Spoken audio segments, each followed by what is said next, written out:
Thank you very much. And our final speaker on the panel, Mr. Angelos Kotsiopoulos. Thank you.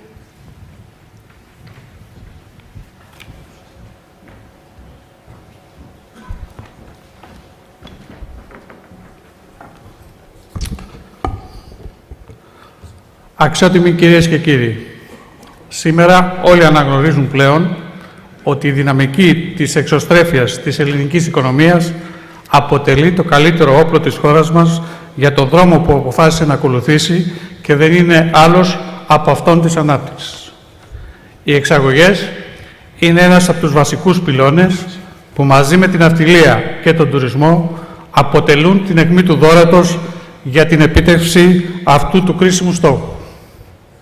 Ο ρόλος και ο σκοπός του ΑΕΠ είναι η στήριξη του επιχειρηματικού κόσμου και η συμβολή του στην προώθηση των ελληνικών εξαγωγών. Είναι γνωστό ότι οι Έλληνες εξαγωγείς αρκετά συχνά αντιμετωπίζουν τόσο εμπορικούς όσο και πολιτικούς κινδύνους, οι οποίοι μπορεί να αποβούν κρίσιμοι και καθοριστικοί για τη βιωσιμότητα των επιχειρήσεών τους. Ο οργανισμός με τα προγράμματα του εξασφαλίζει τον Έλληνα επιχειρηματία την πληρωμή της αξίας των προϊόντων και υπηρεσιών, τα οποία πολύ επιπιστώσει στις ξένες αγορές, καθώς και τη διασφάλιση των άμεσων επενδύσεων που πραγματοποιεί σε αυτές. Πέραν όμως των άλλων προβλημάτων που έχει σήμερα ο Έλληνας εξαγωγέας, έχει να αντιμετωπίσει ένα πολύ σημαντικό πρόβλημα για τη λειτουργία και ανάπτυξη της επιχειρήσεώς του, που δεν είναι άλλο από την έλλειψη ρευστότητας. Είναι σαφές πλέον ότι στην προσπάθεια που κάνουν οι Έλληνες εξαγωγείς να γίνουν εξωστρεφείς, αντιμετωπίζουν τη σφιχτή πολιτική που ακολουθούν οι τράπεζες τα τελευταία χρόνια.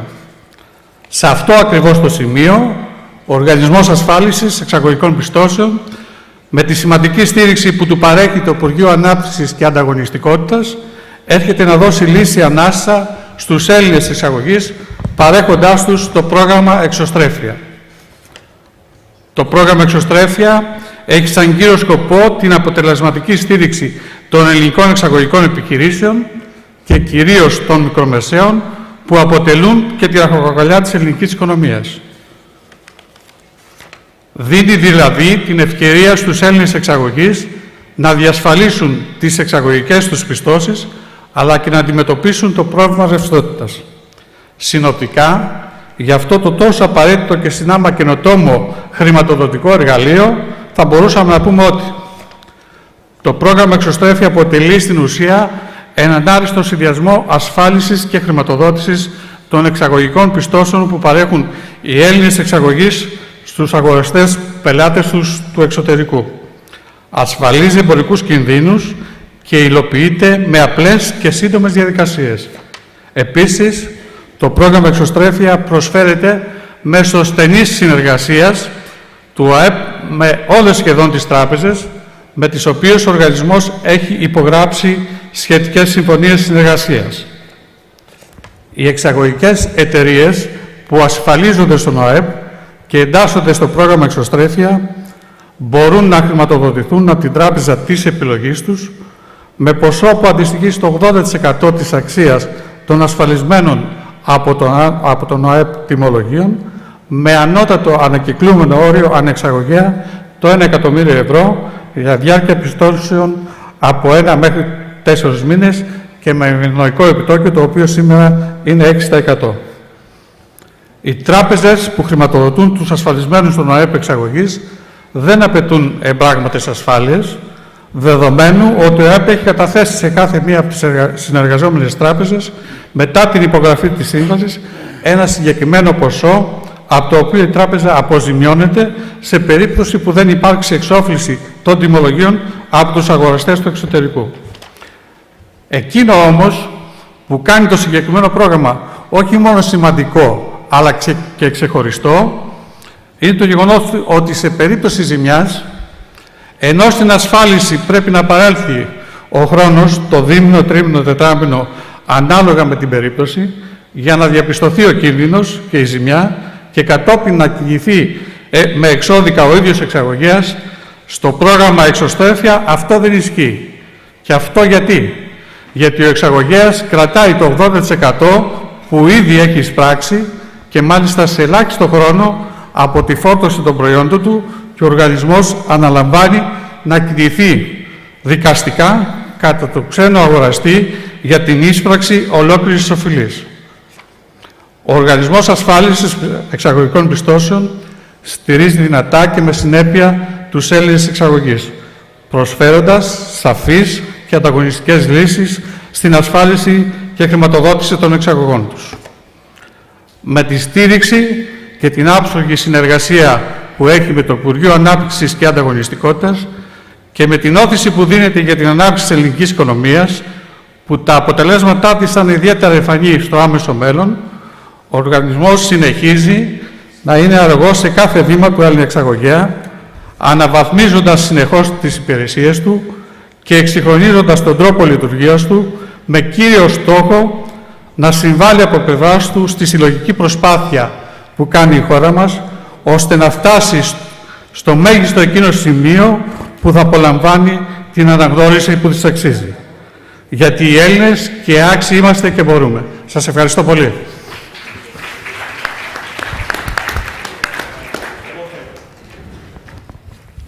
Okay, thank you very much indeed. I see the ministers arrived, and we'll be moving to our next session very shortly. But before we do so, I just want to give an opportunity, if anybody has got a pressing question for our panelists, we'll deal with this in a few minutes before we move on to the next one. Yes, the gentleman over there. Could you say who you represent and who you're addressing your question to? Thank you. Hello, my name is Chris Frago and I represent Sophocles.gr. I would like to ask Mr. Zanias that given the fact that the banks have to face new stress tests which will end up to new capital needs, how they're going to handle that, internally or externally? They will go again to raise capital from the markets, or they will handle that internally, mostly? Okay, thank you. I'm glad you asked that because that was one question I had. Anything else from the floor?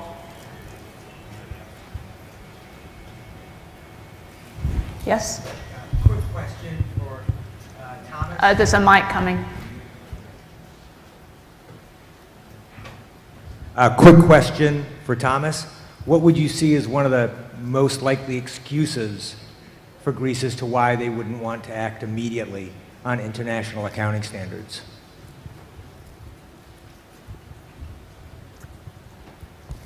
Okay, given we haven't got that much time, shall we start with that question first on the accounting standards? Yeah, thanks for that question. I think traveling globally and talking to governments all over the world, I think one excuse behind closed doors, it's not officially, but behind closed doors, is really, you know, we are kind of a little bit afraid of showing the truth. We are not sure about what the figures will be, and we are not sure how the public will react. And to be honest, I think that's kind of the oldest excuse you hear, and probably it's kind of, yeah, the less helpful, to be honest, because I think, especially in countries, as I said, which have to regain trust, I think telling the truth is one of the most important issues, and accounting and using implementation of accounting standards, reliable standards, is one of the most important instruments in order to provide the truth. And I think a lot of positive has happened here in order to showcase the achievements, as I already said. And therefore, I think it's not really an excuse, it's leading to the wrong direction. I think probably countries need to go another direction. To be honest, it is also kind of an excuse which you hear in more mature countries and in countries like my home country. As you know, I'm coming from Germany, and being a German auditor probably provides me with the same level of prominence as you. But you get the same answer behind closed doors. We are not sure what the true picture will be, and therefore we are kind of very reluctant to change. Okay, thank you. And so the final question on what we might expect from the stress test, European stress test later this year. Might there be any surprises there? And if there were a need for further recapitalisation, how would that be dealt with? Also, just supplementary from me, assuming there aren't any nasty surprises coming out of that process, and given the kind of accelerated deleveraging that we've seen in the run-up to it, might we expect some rebound in lending subsequently? I mean, not only in Greece, but elsewhere too. Thank you. We have to wait, first of all, and see what happens with the stress tests.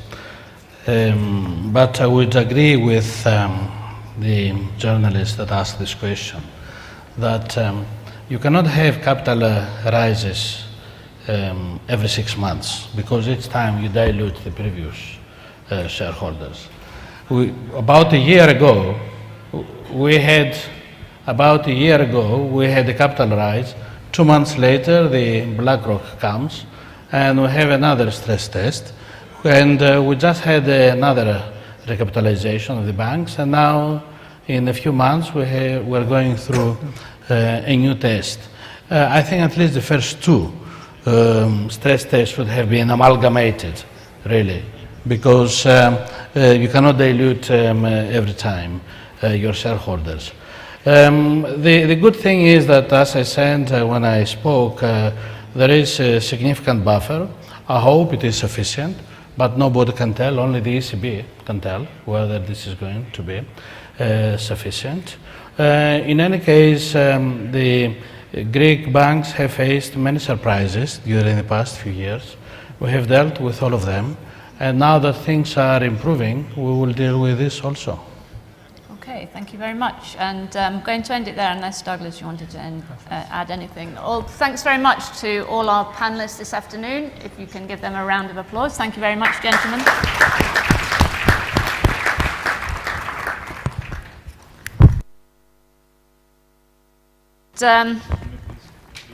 Oh.